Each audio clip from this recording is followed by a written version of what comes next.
Go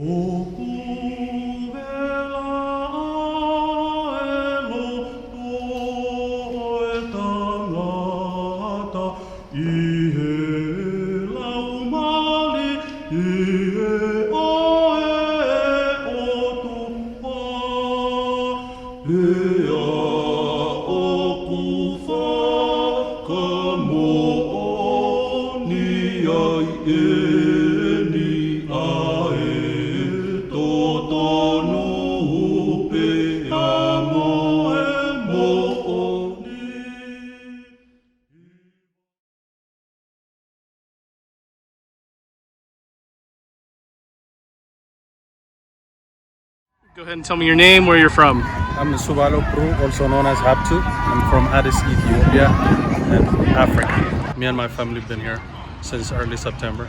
You're married? I'm married with 3 kids. Okay.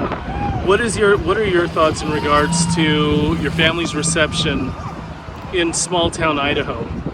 I would say it's been really good, except for little encounters here and there. So far, it's been wonderful. But we did have a shocking experience at my son's school where he was threatened by a child his age who basically told him that he wasn't welcome and he would have to kill him. And we did address it with the school, and the principal was really wonderful. He handled it really well. That was my first experience, so I was like, why are we even here? How old's your son? My son is 9. He just turned 10 last week. Like the kid said, I would like to kill an Ethiopian, and he said he wouldn't mind seeing an Ethiopian die. And my son was like, okay, and then his other friend was like, no, that's not good. So he took him to the teacher, and my son came home and he's like, what's wrong? Someone said this, and I was like, that's not good. So we went over to the school. They took action. I was happy about it. The kid needed help, which is, I understand. So would you say sad, that attitude is, I'm asking you this as another member of the Church of Jesus Christ of Latter-day Saints. Yeah. Obviously, President Nelson condemned racism in whole yesterday in a public statement. Sorry.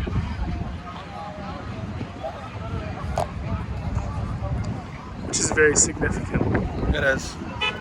I read the statement, and you know that the brethren understand. They interact with people of different background, color. It doesn't matter to them who you are. You know, I look at it.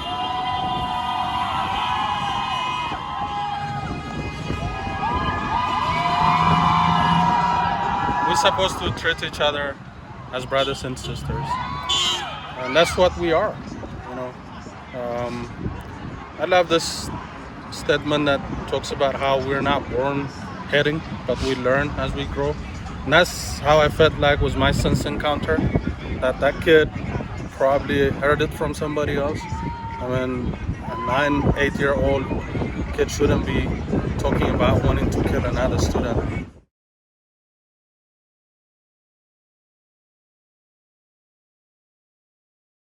I'm Jennifer Oldon. I'm from Southern California, and we're out here because we really want to see a change. I know the first presidency has addressed it, and they're saying violence isn't the way, and that's something that's agreeable. But I think the people have had enough, and their voices are being heard now, and they just want to be treated equally. That's what this is all about. I think the best way to address all of this is to speak up for the people that aren't being treated equally. I saw a quote earlier that said, racism is just being filmed now. It's not that it's becoming stronger now, it's just being filmed, and people are becoming more aware of the injustices that are happening. And I think all of us can just stop making jokes about it, speak up, and don't let it happen. It's wrong, and we need to stop this.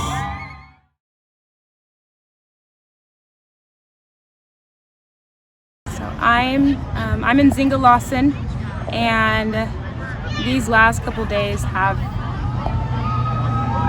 don't even know how to say in words. It's been emotional. It's especially being in a place where I stick out and I am a minority here in Rexburg. It shouldn't be hard to be black, but it is right now, and it has been for history. And with everything going on, it just makes me scared. It makes me scared for my kids in the future. I don't have kids now, I'm not married, but you know, if I am blessed with a son, I'm gonna have to teach him about how to talk to cops and how to show him that he's not a threat, and I shouldn't have to do that. I have friends that I've kind of lost during this whole thing because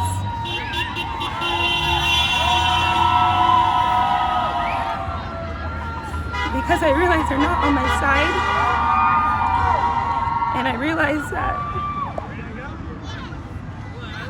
they don't support me. And I have found my voice, and I have been doing as much as I can because we need to hear, we need to talk, we need to be heard. And so the things that are happening in this world are not okay.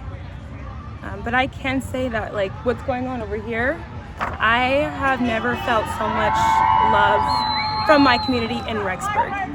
It is hard to be black in Rexburg, and I've experienced countless ignorant comments, discrimination, not so much blatant racism, but discrimination and ignorance, and it's hard and it hurts.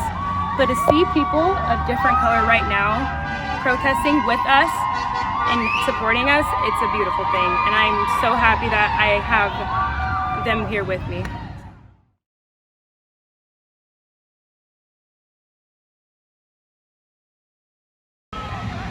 Okay. Yeah, so I'm Jared Shakespeare. I'm originally from Utah. My family moved out to Nebraska when I was a youth, and now I'm at BYU, Idaho. I'm a biology major, pre-med. This is my wife, Sierra. Hi, I'm from Idaho Falls originally, and I'm studying to be a dietitian.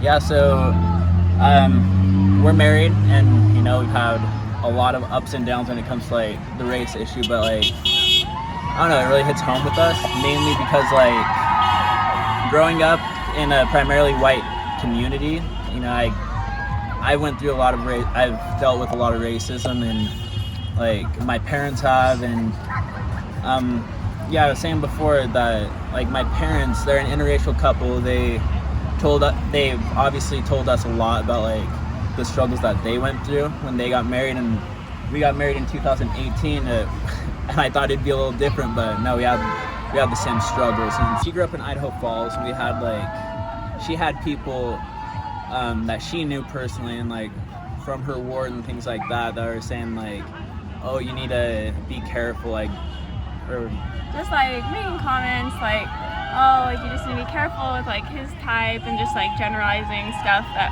why it would be like problematic to be like married or dating him, and just comments like that and attitudes like that in general. it's like What was your feeling when you first heard that? What were your thoughts? Obviously, I was very opposed to that, and I didn't like it, and it upset me. But at the time, like I didn't know how to approach that. Like we just started dating, and I wasn't prepared to like get questions like that. So I didn't like. I wish looking back, I would have had a much more prepared and thorough answer. But at the time, I was just really taken aback. yeah, and like at this time, like people are still looking at this issue like it's not a race issue, like it's just the evil doings of one man, right? But no, at the end of the day, like our prophet, President Nielsen, came out and spoke directly about racism. He wrote tons of words about racism, and like, I don't know, to me it hits home because it's like this is a real issue. It's not something of the past. It's not something that like doesn't happen anymore. It just happens to a few people, but it's something that like I've dealt with my whole life. My parents, they moved us to Utah when we were babies because they wanted a better life for us. They didn't want us to go through what they went through. And so like even in Utah, you know, I'm 4 years old, I'm 5 years old going to kindergarten, I'm getting bullied for this stuff. And like that's part of the reason why we're out here and that we were talking about this today, is that like I don't want my kid to go through that stuff. Like I don't want my kid to be coming home and talking to his mother because some kids were bullying him at school and her having to call their parents and things like that. And like, it's past that. Like, no, we're going into the greatest civil rights movement in history. Like, we have social media and we have a way to promote change. It's something that in the 50s and 60s they never had this stuff. They didn't have the means to promote protests like across the nation. Like Dr. King didn't have this, you know, and like the least we can do is this. The least we can do is bring awareness to an issue that affects not only me, not only my son, not only my wife, but like people like you, people that grew up in these primarily white neighborhoods, grew up in inner cities, people that are immigrants, people that are feeling oppressed but aren't being heard. So like, it's like the quote says, like protests and riots, they're words of the unheard. And so like, now what's not being heard? What's being missed in the media? What's being missed in all these situations? I think it's important to realize in these moments, like, it's like it is always made out to be a political issue, but it doesn't have to be a political issue. Like, you can stand up for Black people and you can be conservative. I still consider myself I'm very conservative mindset. Like, I don't consider myself a Republican or anything like in a specific category, because I think that's just not beneficial. But I just think that you don't have to be on a certain side of the political spectrum to want to stand up for people that are being oppressed, because it's so real. And it's just sad to think that people don't realize how real it is. And I don't know, I've just had a lot of we talk about race stuff all the time, obviously, but just last week just talked about it so much, and people just need to open their eyes and just realize just what a beautiful world we live in, and just how grateful we should be for our Savior and for His atoning sacrifice, and that we can overcome this through His power.